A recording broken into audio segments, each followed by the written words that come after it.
GST कटौती के संकेत। प्रधानमंत्री नरेंद्र मोदी ने यूपी इंटरनेशनल ट्रेड शो में जीएसटी में और कटौती के संकेत दिए हैं। उन्होंने कहा है कि देश गर्व से जीएसटी बचत उत्सव मना रहा है और जैसे जैसे आर्थिक मजबूती आएगी, टैक्स का बोझ कम होता जाएगा। बिहार महागठबंधन में हलचल। बिहार विधानसभा चुनाव 2025 से पहले महागठबंधन में खींचतान बढ़ गई है। कांग्रेस ने नेतृत्व की मांग करते हुए 76 सीटों की मांग रखी है और चेतावनी दी है कि देरी होने पर वे 30 सीटों पर खुद प्रचार शुरू कर देगी। नाटो चीफ के दावे को भारत ने किया खारिज।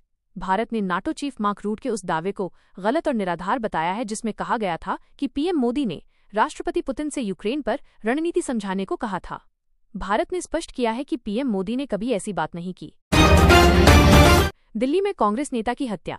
दिल्ली के बेगमपुर इलाके में 2 अज्ञात हमलावरों ने शुक्रवार सुबह 55 वर्षीय कांग्रेस नेता लखपत सिंह कटारिया की गोली मारकर हत्या कर दी। हमलावर मोटरसाइकिल से फरार हो गए। मौसम और सुप्रीम कोर्ट। कल भारी बारिश और आंधी तूफान की चेतावनी। अत्यधिक भारी बारिश शनिवार को केरल, गोवा, महाराष्ट्र, कर्नाटक, ओडिशा और तेलंगाना में। भारी बारिश आंध्र प्रदेश, गुजरात, मध्य प्रदेश, तमिलनाडु, पुडुचेरी, पश्चिम बंगाल और सिक्किम में। आंधी तूफान और बिजली गिरने की आशंका अंडमान निकोबार द्वीप समूह, आंध्र प्रदेश, पश्चिम बंगाल, तेलंगाना, बिहार, कर्नाटक, झारखंड, केरल, लक्षद्वीप, ओडिशा और सिक्किम में। पटाखों पर सुप्रीम कोर्ट की टिप्पणी। सुप्रीम कोर्ट ने दिल्ली एनसीआर में पटाखों पर पूर्ण प्रतिबंध के मामले की सुनवाई करते हुए कहा है कि पूरा बैन लगाना संभव नहीं है। कोर्ट ने ग्रीन पटाखों के लिए परमिट वाले निर्माताओं को उत्पादन की इजाजत दी, लेकिन उन्हें अगली तारीख तक दिल्ली एनसीआर में पटाखे बेचने से रोका है। खालिस्तानी आतंकी इंद्रजीत गोसाल की धमकी। कनाडा में खालिस्तानी आतंकी गुरपतवंत सिंह पन्नू के करीबी खालिस्तान समर्थक इंद्रजीत सिंह गोसाल को जमानत मिलने के बाद उसने भारत को धमकी दी है। एक वीडियो में उसने कहा, भारत में बाहर आ गया हूं, दिल्ली बनेगा खालिस्तान। खालिस्तानी आतंकी पन्नू की डोभाल को चुनौती। प्रतिबंधित संगठन सिख फॉर जस्टिस एसएफजे के प्रमुख खालिस्तानी आतंकी गुरपतवंत सिंह पन्नू ने राष्ट्रीय सुरक्षा सलाहकार एनएसए अजीत डोभाल को चुनौती देते हुए कहा है, डोभाल, तुम कनाडा, अमेरिका या किसी यूरोपीय देश में आकर मुझे गिरफ्तार करने या प्रत्यर्पित करने की कोशिश क्यों नहीं करते? मैं तुम्हारा इंतजार कर रहा हूं। कोल इंडिया कर्मचारियों को बोनस। दशहरा से पहले कोल इंडिया के करीब 2.20 लाख कर्मचारियों को खुशखबरी मिली है। परफॉर्मेंस लिंक्ड रिवॉर्ड पर सहमति के बाद सभी कर्मचारियों को 1.03 लाख रुपए का बोनस मिलेगा, जो आज ही उनके बैंक खातों में दिया जाएगा। आधार में मोबाइल नंबर अपडेट की ऑफलाइन प्रक्रिया। आधार कार्ड में मोबाइल नंबर अपडेट करने के लिए नजदीकी आधार एनरोलमेंट अपडेट सेंटर पर जाएं। आधार अपडेट फॉर्म भरकर नया नंबर दर्ज करें और 50 रुपये शुल्क जमा करें। इस प्रक्रिया में किसी दस्तावेज की जरूरत नहीं होती है। पाकिस्तान में हुआ भीषण सड़क हादसा। एक ही परिवार के 11 लोगों की हुई मौत। पाकिस्तान के खैबर पख्तूनख्वा प्रांत में सड़क हादसे में एक ही परिवार के कम से कम 11 सदस्यों की मौत हो गई और 3 अन्य घायल हो गए हैं। घटनास्थल से अब तक 5 महिला, 1 पुरुष और 1 बच्चे के शव समेत 7 शव बरामद किए गए हैं।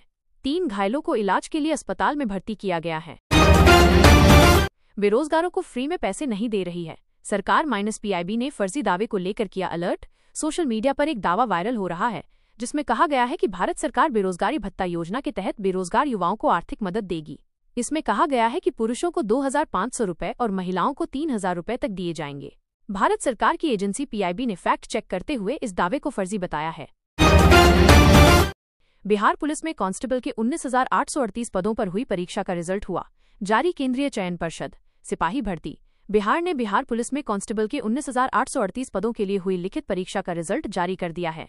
आधिकारिक नोटिफिकेशन के अनुसार कुल 99,690 अभ्यर्थी लिखित परीक्षा पास कर फिजिकल एफिशिएंसी टेस्ट पीईटी के लिए चयनित हुए हैं। राज्य भर में 6 चरणों में कुल 13,30,121 अभ्यर्थियों ने परीक्षा दी थी। महाराष्ट्र में कर्ज माफी को लेकर किसान पर भड़के अजित पवार। कहा, क्या हम कंचे खेलने आए हैं? धाराशिव महाराष्ट्र में उप मुख्यमंत्री अजित पवार बाढ़ प्रभावित क्षेत्र के दौरे के दौरान एक किसान द्वारा कर्ज माफी के बारे में पूछने पर भड़क गए। उन्होंने कहा, मैं सुबह 6 बजे से काम कर रहा हूं। तुम्हें क्या लगता है हम यहाँ कंचे खेलने आए हैं?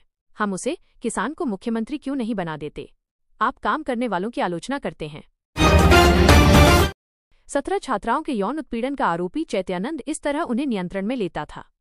17 छात्राओं के यौन उत्पीड़न के आरोपी स्वामी चैत्यानंद को लेकर एक पीड़िता की दोस्त ने कहा है कि वो छात्राओं को अपने नियंत्रण में लेने के लिए उनके फोन जमा करा लेता था। उसने कहा, वो छात्राओं को पढ़ाई पर ध्यान देने के लिए फोन जमा करने को कहता था। बाद में वो अपनी पसंद का फोन लौटाता था। अखिलेश ने यूपी में आई लव मोहम्मद प्रदर्शन के दौरान हुए लाठीचार्ज पर दी प्रतिक्रिया। सपा प्रमुख अखिलेश यादव ने बरेली, यूपी में आई लव मोहम्मद वाले प्रदर्शन के दौरान पथराव के बाद हुए लाठीचार्ज पर प्रतिक्रिया दी है। अखिलेश ने कहा, सरकार द्वारा ताकत का इजहार करना उसकी कमजोरी की निशानी होता है। सरकारें लाठीचार्ज से नहीं, सौहार्द सद्भाव से चलती हैं। घोर निंदनीय। पुलिस के अनुसार शरारती तत्वों ने पथराव किया था। त्रिपुरा में आईएएस अधिकारी ने 100 से अधिक लड़कियों को बाल विवाह से बचाया, सिपाही जाला। त्रिपुरा में आईएएस अधिकारी सिद्धार्थ जायसवाल ने 100 से अधिक लड़कियों को बाल विवाह से बचाया है। उन्होंने मिशन संकल्प के जरिए 10 गांवों को चाइल्ड मैरिज फ्री बनाया है। वो 2016 बैच के आईएएस अधिकारी हैं, जिन्होंने यूपीएससी में 410वीं रैंक हासिल की थी। उन्होंने सिविल सेवा में शामिल होने से पहले भारतीय सेना में सेवाएं दी हैं। राजनाथ सिंह ने नहीं कबूली राफेल के नष्ट होने की बात। सरकार ने वायरल वीडियो को बताया फेक। सरकार ने एक pro Pakistani handle insider WB द्वारा रक्षा मंत्री राजनाथ सिंह का AI एडिटेड वीडियो शेयर किए जाने को लेकर चेतावनी जारी की है। वीडियो में रक्षा मंत्री भारत के 4 राफेल नष्ट होने की बात स्वीकारते नजर आ रहे हैं। सरकारी एजेंसी PIB ने बताया कि वीडियो फर्जी है और रक्षा मंत्री ने ऐसा कोई बयान नहीं दिया है। भारत अमेरिका की बातचीत अंतिम दौर में है, कुछ हफ्तों में स्थिति साफ होगी। अमित शाह। गृह मंत्री अमित शाह ने कहा है कि भारत अमेरिका के बीच चल रही व्यापार वार्ता अब अंतिम चरण में पहुंच चुकी है और उम्मीद है कि अगले कुछ हफ्तों में तस्वीर साफ हो जाएगी। उन्होंने कहा, सरकार ये सुनिश्चित करेगी कि अर्थव्यवस्था सुचारू रूप से चलती रहे।